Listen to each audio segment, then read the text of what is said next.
Thank you for joining me on this Saturday morning. If you don't know what day it is, yes, it's Saturday, April 18th. A couple housekeeping details. This webinar is being recorded. I'm hoping to post a link to it either up on YouTube, or if Facebook accepts video files this large, I'll put it up on my Facebook page. So if you need to come back to this later and see it, you can do that.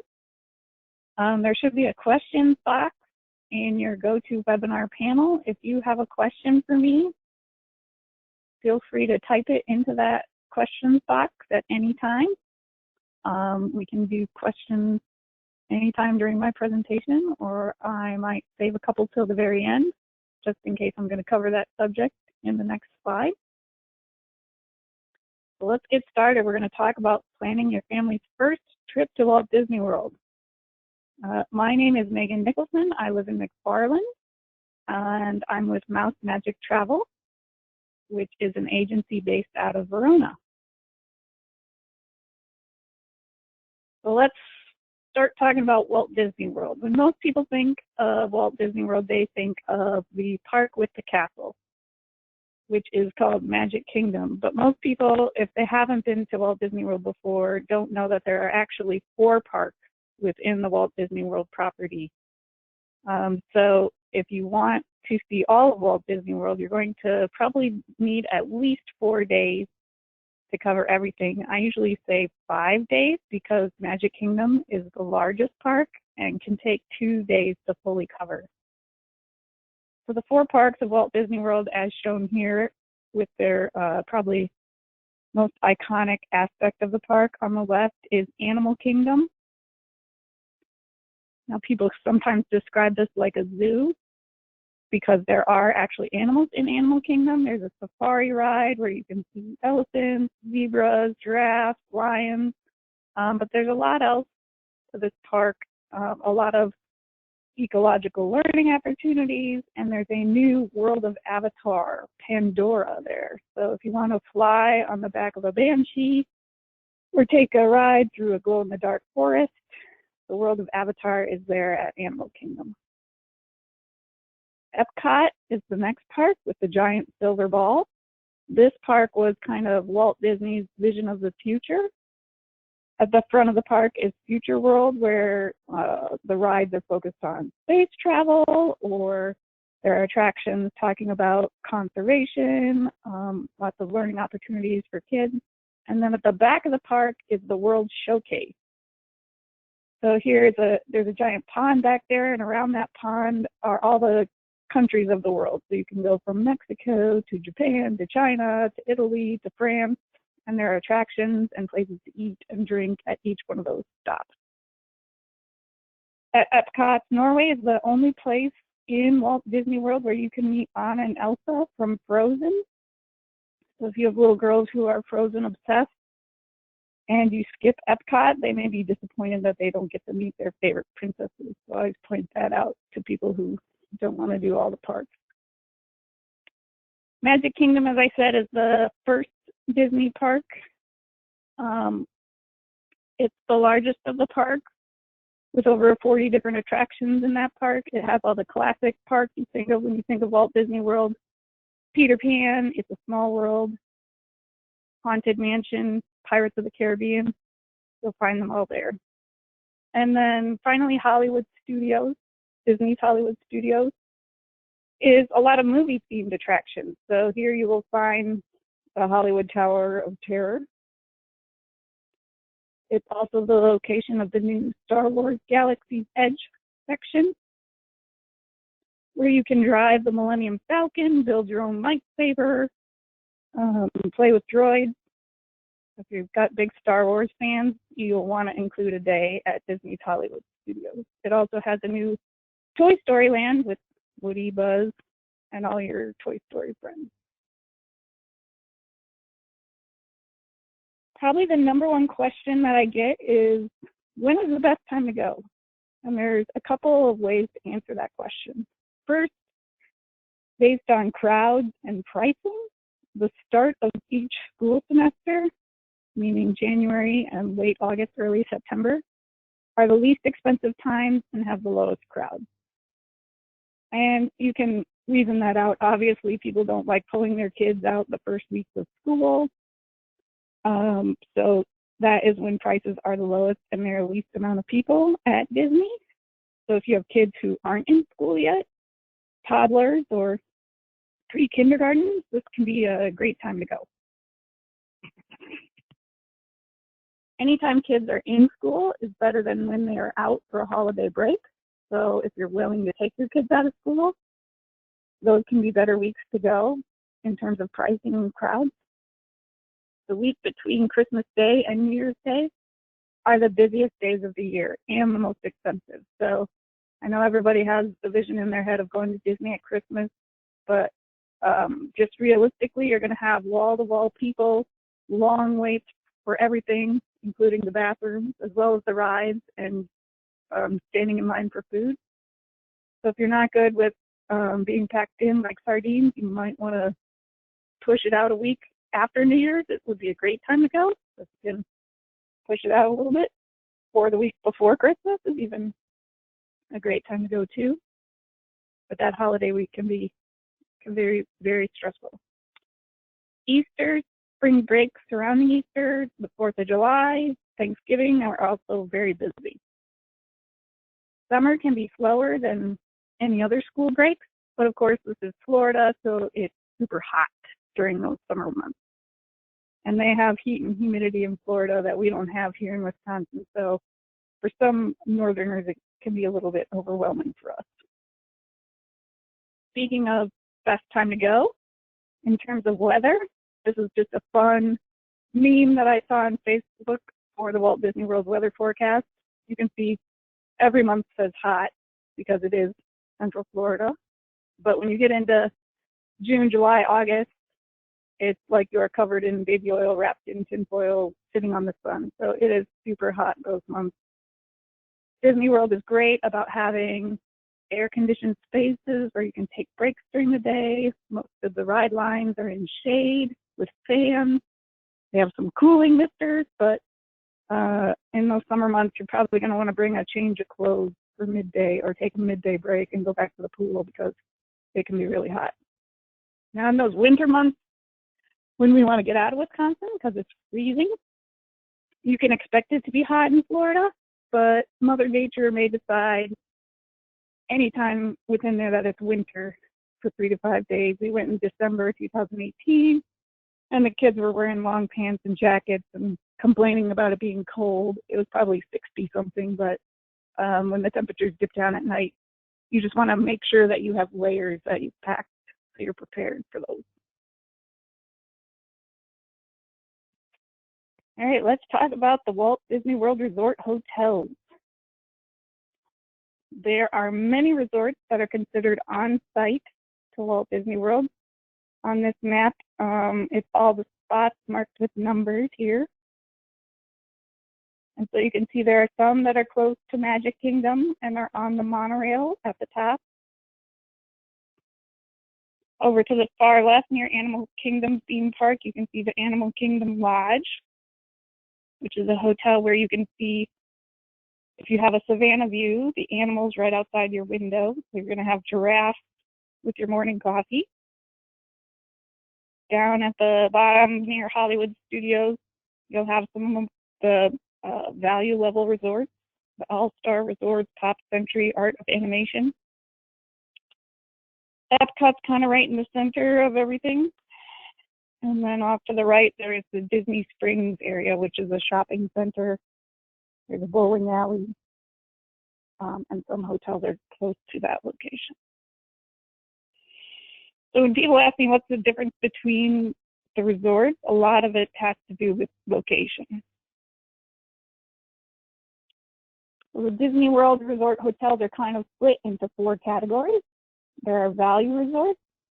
These resorts are going to be the farthest from the park, have the smallest rooms according to square footage.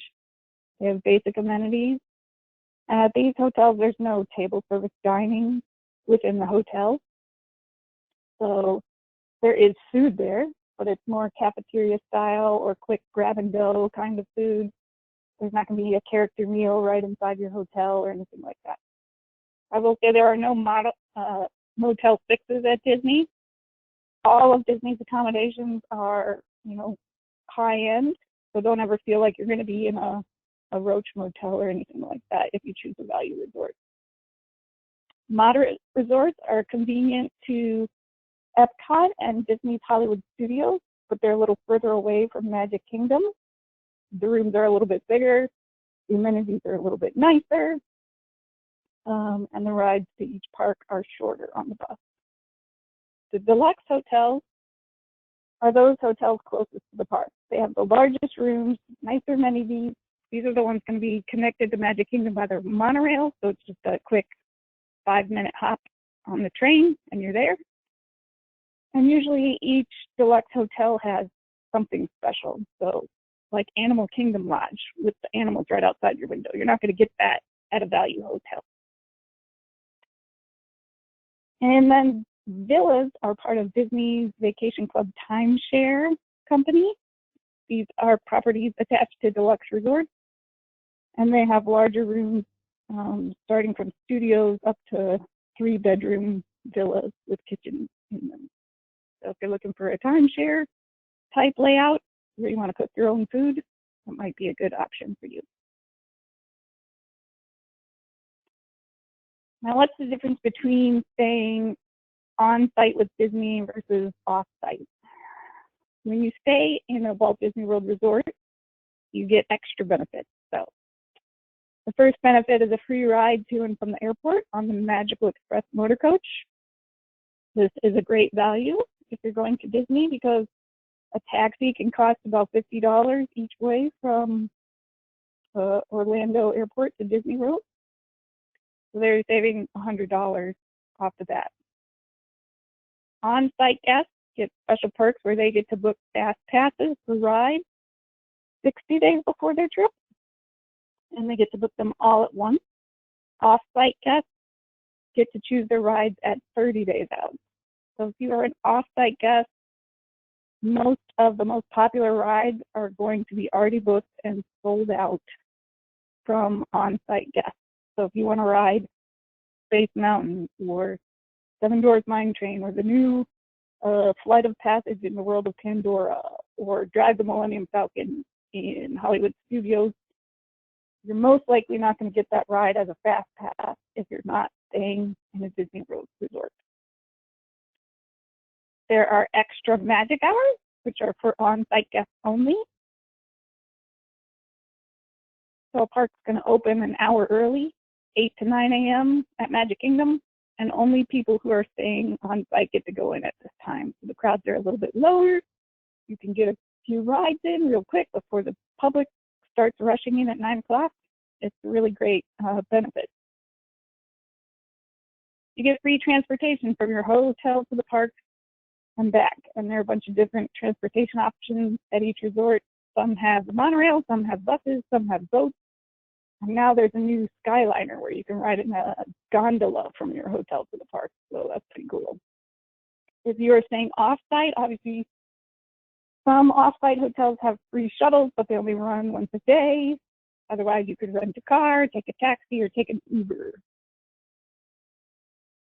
Staying at a Disney resort allows you to kind of immerse yourself in Disney magic and quality. Disney is well known for the quality of their experiences. So if you want to be inside the Disney bubble, staying at a Disney resort is the only way to go. If you do have a car with you and you're staying at a Disney resort, you don't have to pay the parking fees at the theme park. Last time I checked, these were around $25 a day. So if you're driving in from an outside hotel, you have to budget in that $25 per day for parking at the theme park. If you do have a car at the resort, there is an overnight parking fee for keeping it at your resort, and those they're different prices depending on which resort you stay at. And then on-site guests get complimentary magic bands, which are fun little bracelets that make your experience even better. I'm going to show that on the next page. So what is a magic band? You'll see a picture here of my family's magic bands when they came in the mail. Everybody gets to choose their own color. Everybody gets to put their name on the inside of it. This is a little wristband that you are going to wear, and it is going to be your hotel room key. So when you get to your hotel room, you walk up the door and tap your wrist on the lock, and the door will magically open. It's going to store your credit card. So when you want to buy a Mickey plush or a new sweatshirt, you just walk up to the counter, you tap your wrist on the checkout, and you're automatically charged for those items, which can be dangerous. It holds all your Disney dining plan credits. If you choose to do a dining plan, when you're eating, the waitress will just tap your wrist and pay your dining bill with it. If you're taking photos in the park, cast members are taking photos of you in front of the castle, they'll tap your wrist and the photos automatically appear in your phone. It holds your park tickets. You walk up to the gate, tap your wrist, and walk right through. Paper tickets or hard tickets. It holds your ride fast passes. You walk up to the ride and tap your wrist at the entrance. And you get a green light, and the cast member says, okay, you can skip the line. And they also make great souvenirs. You can take them home and play with them later, or turn them into some decor on your wall. So that's a free benefit for on-site guests. Otherwise, off-site guests have to purchase these. They start around $20 for each one. So that's another benefit. All right, let's talk about dining options. There are over 200 restaurants within the Walt Disney World property, and they're kind of broken into three types. There are table service meals where you sit down with a waiter, order off a menu. Reservations are not required, but highly recommended.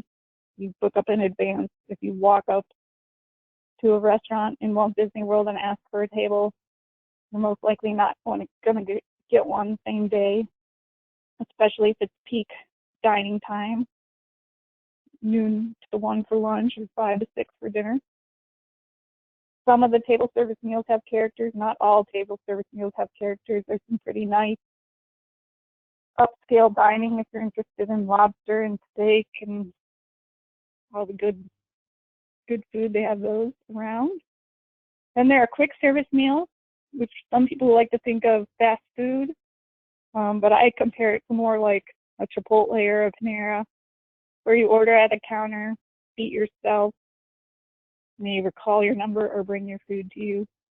But it's not all hot dogs and chicken nuggets. There's a good variety of different kinds of options, from salads to rice bowls. Pretty much any kind of food you could think of is available on Disney World property. And then there are snacks, which are vendors all over the street or in shops, just selling single items, pick up and go, Mickey-shaped pretzels, Mickey-shaped donuts, Mickey-shaped everything. Great for snacks. Disney has a number of dining plans that you can purchase in advance. These don't save you any money technically, but they are good for people who need to budget, because it's pretty much the amount of money you're going to spend on food anyway. So by packaging it in with your resort and tickets, it makes a trip seem kind of all-inclusive. Each of these dining plans includes a resort refillable mug. You get this mug at your resort. Every morning you can fill it up at the resort with soda and take it with you to the parks. Unfortunately, you can't refill it in the parks, but you can always take it back to your resort and refill it at the end of the day. So it's kind of a nice, convenient thing. So the quick service dining plan is 2 quick service meals and 2 snacks per person per night. So this would limit you to only those counter service restaurants I talked about, the grab and go. This is a great option for people who don't want to be stuck in reservations. Table service meals can take anywhere from 1 to 3 hours. So if your family doesn't want to use up that amount of time, quick service dining might be right for you. The Disney dining plan is 1 quick service, 1 table service, and 2 snacks per person per night. So if you want to do a sit-down meal every day, if you think your family's going to do at least 1 sit-down meal every day, I do recommend the Disney dining plan to get you that 1 table service meal. If you're only going to do 1 character meal in 4 or 5 days, then a dining plan is probably not right for you. You'd be better off just paying for that 1 sit-down meal out of pocket on your credit card, because if you did the dining plan, you'd have 4 or 5 table service meals that you weren't planning to use. The Disney Dining Plan Plus allows any 2 meals, quick or table, and 2 snacks per person per night. So people who want that flexibility between quick or table service, good plan for them. And then the Deluxe Dining Plan is any 3 meals and 2 snacks per person per night. And I will tell you, this is an immense amount of food.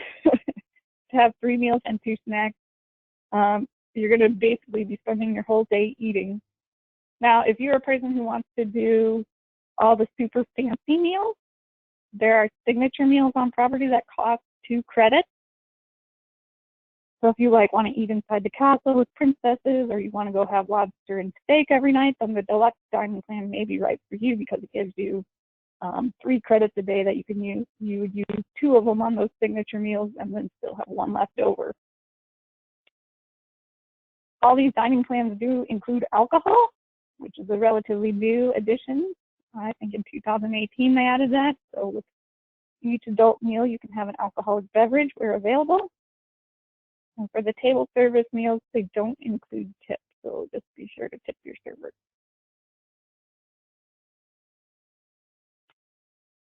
Now, I highly recommend booking advanced dining reservations. These open at 180 days before your trip at 5 a.m. in the morning, Central Time. So my next trip is planned for October 16th arrival, which means my dining day is tomorrow, April 19th at 5 a.m. So I'll be getting up at 5 a.m. tomorrow to see what kind of character meals I can book for my family in October. For some people, this is a little bit overwhelming to decide where you want to eat and what time you want to eat 6 months from now, but I can help you make these decisions. On-site guests get to book their whole trip at once. So if you're staying for 7 days, you get to book all 7 days at once.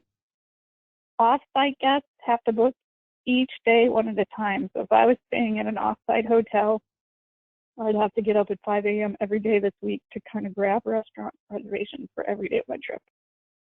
So it's another benefit of staying on site. I have a free cheat sheet for character meals. So if I'm helping you with your trip, I provide this in advance.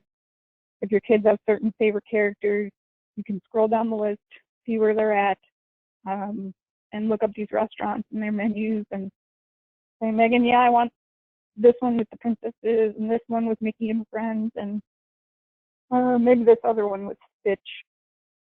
And then I will book these for you while you sleep. Other things you can book at 180 days include princess makeovers at the Bibbidi Bobbidi Boutique. There are a few of these on Disney World property.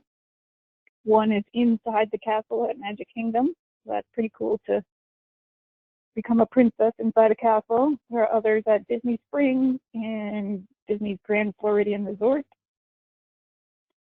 And then the new Star Wars Galaxy's Edge in Disney's Hollywood Studios has a lightsaber building workshop called Savvy's Workshop, and a droid depot where you can build droids. So these are limited experiences that require reservations, and those open up 6 months in advance. So if you want to build a lightsaber, be sure to book that early. All right, let's talk about tickets. There are a few different ticket options. Base tickets allow you access to 1 park per day. So you could go into Magic Kingdom tomorrow, but you can't go into any other park tomorrow. You have to stay in Magic Kingdom. The Park Hopper is an add-on. that allows you to jump between 2 or more parks in the same day. So if you wanted to spend your morning in Magic Kingdom or nighttime in Epcot, you would need a park hopper to be able to do that. Then an additional option on top of that is the water park and sports option.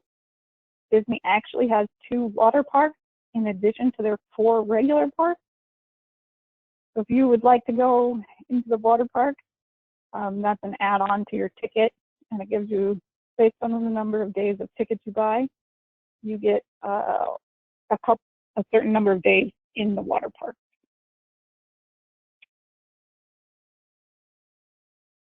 And I got a question here from Zach. He says, do you have to have tickets purchased to do the 180-day booking? And the answer is no. You do have to have a resort stay on file and linked to book your whole trip at once at 180 days. But anybody can book a reservation for a restaurant on Disney World 180 days out. It's open to the public. So don't need to worry you have tickets at that point. You do need to have tickets to book your fast passes at 60 days out. So we'll get to that in just a minute. Now you can always go in and out of the same park on the same day with any tickets. So if your kids are young enough that they still need naps in the middle of the day, you could go to Magic Kingdom early in the morning, leave around noon, back for your nap, and then come back at nighttime. Get in and out of the same park with your ticket. Or if you want to go back and hang at the pool when it gets really hot, you can do that. Now with tickets, the more days you buy, the cheaper price per day becomes. So if you get up to a 4 or 5 day ticket, adding on another day is usually like $20 or less per person. So if you're thinking, oh, do I want to do 5 days or 6 days? I'll tell you, well, it's only $40 more to jump from 5 days to 6 days. And you'll be like, what? That can't be right. But the more days you add on, the cheaper it becomes to add that day.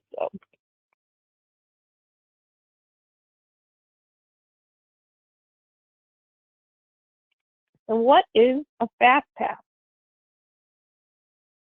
Here on the left, you'll see some wait times for some of the most popular rides in Walt Disney World. And let me tell you, you don't want to spend 2 hours and 20 minutes waiting to ride Toy Story Mania in Disney's Hollywood Studios. So Disney created this system called the FastPass system. It lets you skip the regular line queue. So instead of waiting 140 minutes, you're going to take your FastPass and bypass that line and go to the front of the line to get on the ride. It gives you, most FastPasses are good for a 1 hour window. So it's going to say, Megan, you can ride Toy Story Mania between 8 a.m. and 9 a.m. with no wait. So that I have to go to the Toy Story Mania ride sometime within that hour window to use my FastPass. You get to book 3 of these per park day in advance. So you'll have to decide which 3 rides are most important to you at each park. And then after you use those 3, if there are still more available, you can go on your app in the park and say, oh, I just used my 3rd FastPass. Let's see if there are any more.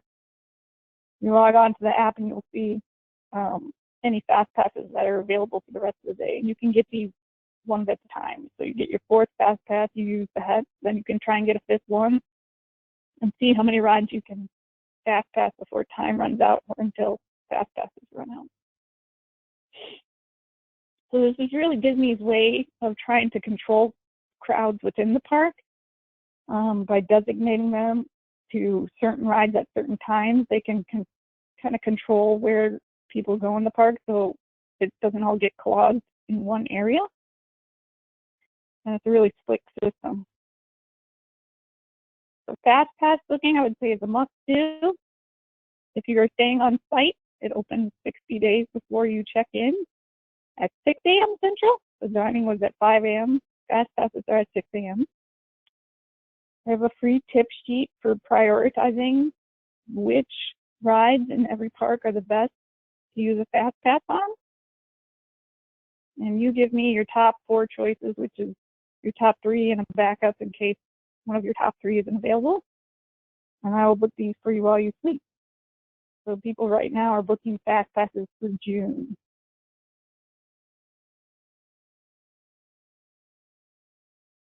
Character meet and greet. Now, where can you meet characters? Obviously, you can meet them at a character meal. That's not the only place you can meet them. They have their set meet and greet spots in every park. I usually don't recommend that people use their FastPass on a character meet and greet unless you absolutely have to meet that character and it's a high priority and you don't want to wait in line. So if your kid has a favorite princess or they absolutely have to meet Mickey Mouse, then it might be a good choice to use a FastPass on that. And then I always recommend bringing something for autographs. Disney does sell little autograph books, but you could bring a pillowcase or the mat from a photo frame and have the characters sign all around the photo frame and then put a photo in the middle. But it's a good activity for kids to do to collect autographs as they go around the park. So once we have your resort, your dining reservations, and your fast passes, this is where I come in and kind of put together your vacation plan day by day. So this plan would be laid out for you that you're going to check in at Caribbean Beach. You're going to have dinner with Mickey and friends at Chef Mickey's at 6:40 p.m. First day, you're going to hit Magic Kingdom. You're going to take on Tomorrowland Speedway, Buzz Lightyear, and Santa Claus with Belle. I'm reminding you that there are fireworks every night at 8 p.m. You've got a quick service lunch at Be Our Guest restaurant and a dinner at Whispering Canyon in the Wilderness Lodge at 6:30. And so I kind of help you pick which park is the best to do on which day based on the park hours, based on the crowd calendars, and just based on restaurant availability and fast pass availability. So I'll kind of help you build your day-by-day plan. Now, beyond the regular park tickets, dining, resorts, there are special events that you can take part of at Disney World. Mickey's Not So Scary Halloween Party runs from August through October. So select nights, they close down Magic Kingdom starting at 6 p.m. for a private party. So you have to buy a separate ticket for this Halloween party, but the crowds are reduced, so there are no fast passes. So everybody should be able to select rides without a long wait time. There are Halloween-themed parades, Halloween-themed stage shows, special Halloween meet and greets with characters that aren't usually there, like Jack Skellington from Nightmare Before Christmas, or all 7 of the dwarves you can meet at once. So Mickey's Not So Scary Halloween Party is pretty great. You can wear a costume. Everyone can wear a costume. The kids can trick or treat inside the Magic Kingdom. So they can take their bucket and get treats. So that's a pretty amazing once-in-a-lifetime experience to say that you've trick-or-treated inside Disney World. Mickey's Very Merry Christmas Party. Then as Halloween closed down, they start putting up Christmas decorations. And this is similar where there are Christmas-themed parades, Christmas-themed stage shows. It snows on Main Street. So if you've never seen snow in Florida, that's pretty fun. Christmas-themed treats and Christmas-themed meet and greets. So again, certain nights of the week, Magic Kingdom closes down early. All the regular guests are escorted out, and you cannot stay unless you have this private party ticket. So if you're going during these times and you don't want to go to either of these parties, I would help you kind of avoid these parks, avoid Magic Kingdom for these nights, because it'll kind of shorten your day, and you don't want to be escorted from the park at 6 p.m. It means you won't get to see fireworks or anything like that. So I would plan a different park for those days. There are festivals in Epcot all year round at the World Showcase. So starting in January, they have the Festival of the Arts. In the spring, they have the Flower and Gardens Festival. In the fall, they have a Food and Wine Festival. And during the holidays, they have the Festival of the Holidays. So this is basically where you can go eat and drink around the world. They have little food booths and little drink booths set up. They have cooking demonstrations. They have concerts, free concerts in Epcot. And so it's really a lot of fun for adults. Highly recommend if you can do adults only and take a trip to Epcot for one of their festivals. You fill up on food and drink, good time. There are after-hours parties in certain parks where you get to run amok in Magic Kingdom after hours. So basically it's a private party. Disney escorts all the regular daytime guests out, and then there are no fast passes for any rides because you should be able to jump on any ride with less than a 20-minute wait because the capacity is limited to those who have bought this after hours ticket. And then there are Run Disney events. If you are a marathon runner, you can run through the park. They have different themes from Princess to Star Wars. I am not a runner, so I'm not interested in these, but you do get a medal. And it seems like a great time because when else can you run through the castle or through the parks when they're empty? And then I get the question, but where is Harry Potter? The answer is Harry Potter is not at Disney World. This is Universal Orlando Resort. Universal and Disney are two completely separate companies. So if you would like to go to Hogwarts, you will need to buy a ticket from Universal. And you will have to take a taxi or Uber or some kind of transportation away from Disney to Universal because there is no transportation to those parks since they are separately owned. Universal Orlando Resort actually has two separate parks. There's Universal Studios and Islands of Adventure. And Harry Potter is split between both those parks. So on the left, you'll see Diagon Alley, and on the right, you'll see Hogwarts, School of Witchcraft and Wizardry. Each one of those is in separate parks, and the Hogwarts Express train drives between them. So if you want to see all of Harry Potter, you need a one-day, park-to-park ticket to see it all. I usually don't recommend trying to do all of Universal in one day. It really is a 2 or 3 day experience. But if you only have one day and you want to see it all, that's how I recommend doing it. Other Disney trip options, Disney Cruise Line is the same Disney experience, just on the high seas. There are character meet and greets, dining, shows, pools with water slides, and then stops at different locations around the world. Disneyland is the park in Anaheim, California. There are actually two parks there. Disneyland Park, which is most like Magic Kingdom in Florida, and then Disney California Adventure, which is a kind of unique part with a lot of California flair in it. Aulani is Disney's resort and spa in Oahu, Hawaii. So if you want to escape to Hawaii, you can stay at a Disney resort there. They have characters there as well. And then Adventures by Disney is a private kind of guided tour for families at different destinations all over the world. So if you want to go on a Wyoming backcountry Yellowstone trip, you could do that. Or if you want to do a river cruise in Europe, they have that. Those are Adventures by Disney trips.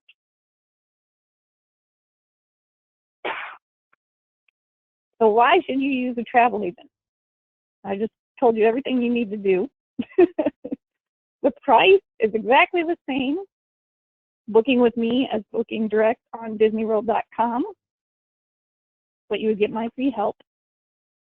I would watch for discounts for you if we book you for this December and discounts haven't come out for December yet. If they do come out in October, I would apply that retroactively to save you some money.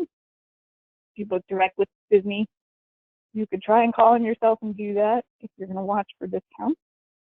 But that's a free service we offer. As I shared earlier, I have free tip sheets for dining, FastPasses, advice on the different resorts, which park to do on which day, what order you should do the parks in. You get all that free help. I'll book things for you while you sleep, so you don't have to get up at 5 a.m. and 6 a.m. in the morning. We're here if something goes wrong. Obviously, in today's coronavirus travel situation, I've been a big help for all the people who had booked with me in getting refunds, rescheduling, sitting long times on the phone hold, so you don't have to do that. If you book with someone like Expedia, you might be just left high and dry. So it's great to have a person who you know personally, who you can call, and who you can count on to help you with that stuff. And you're supporting your local neighbor's small business, so I thank you for that.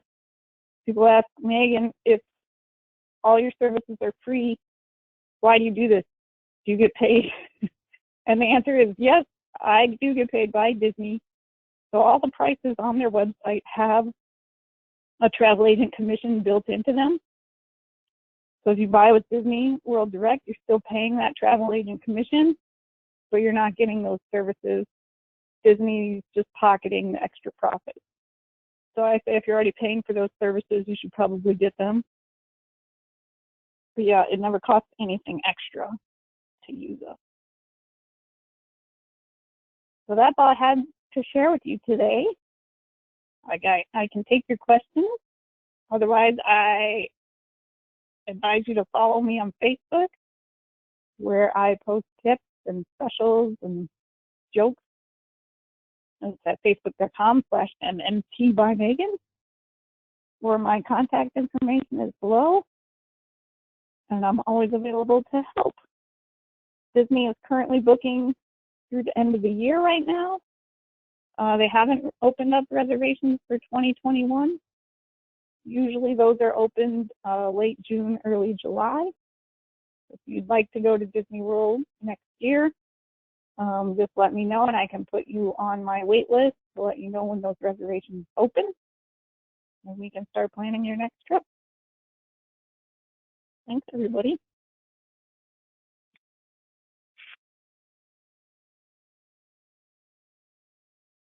All right, let's see what kind of questions we have. Zach wants to know, are you able to do any of the military discount stuff? Yes. My next trip is actually booked under a military discount because my father-in-law is a 100% disabled veteran, Vietnam vet. So we are staying on property at a military resort rate. We don't book the tickets. You're better off booking those directly with your base. But we can book a military resort rate and add a dining plan if you want to.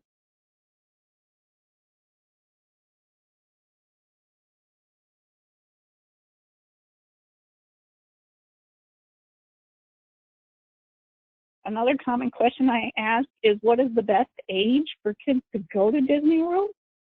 And that's a really hard question. I've taken my kids as young as 6 months, and my oldest is 10 now. We've gone many times. If you go when they're under 2 years old, they are free. And knowing that a one-day ticket for a child at Magic Kingdom can run $100, you're automatically saving $100 if you get them in before their 3rd birthday. So I'd say take those toddlers with you, toddlers and babies. I'll also say after the kids get to age, 6 or 7, they kind of stop believing in magic and that the characters are real. So if you take your 3 or 4-year-old, they're going to be super excited to meet Mickey Mouse or think they're actually meeting Elsa and giving her a hug. When they get to be 8, 9, and 10, they kind of know it's people in costumes. So I always recommend people go when the magic is still kind of real for those little guys. But really, any age is good for Disney. I mean, there are attractions for all heights. Many rides in Magic Kingdom have no height restrictions. You can carry a baby right on Peter Pan or It's a Small World, and they sit in your lap. So don't worry that they won't be able to ride anything. And we got a question from Christy that says, are magic bands secure? What if I lose my magic band? It's a good question.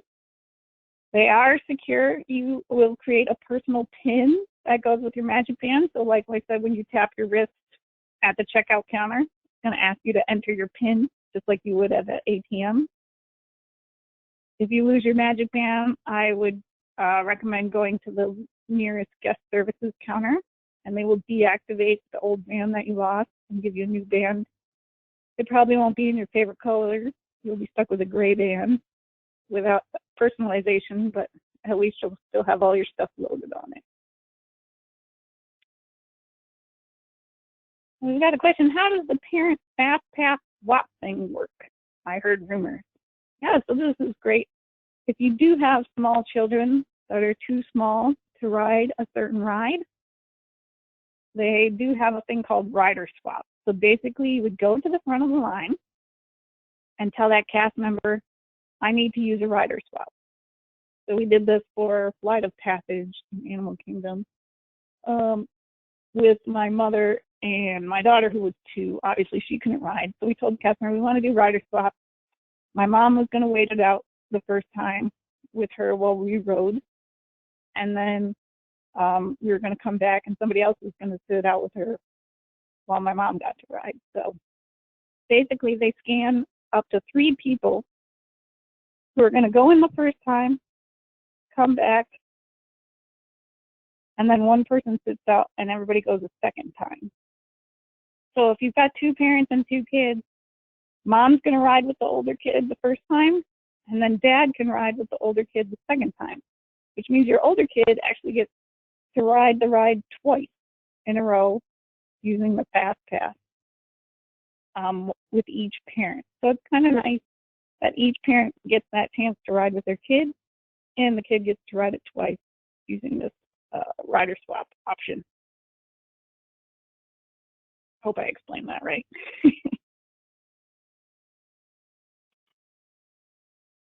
All right, well, that's all the questions we have today.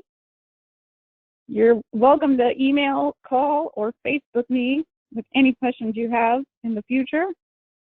Otherwise, I'll thank you guys all for coming, and I hope I get to talk to you soon.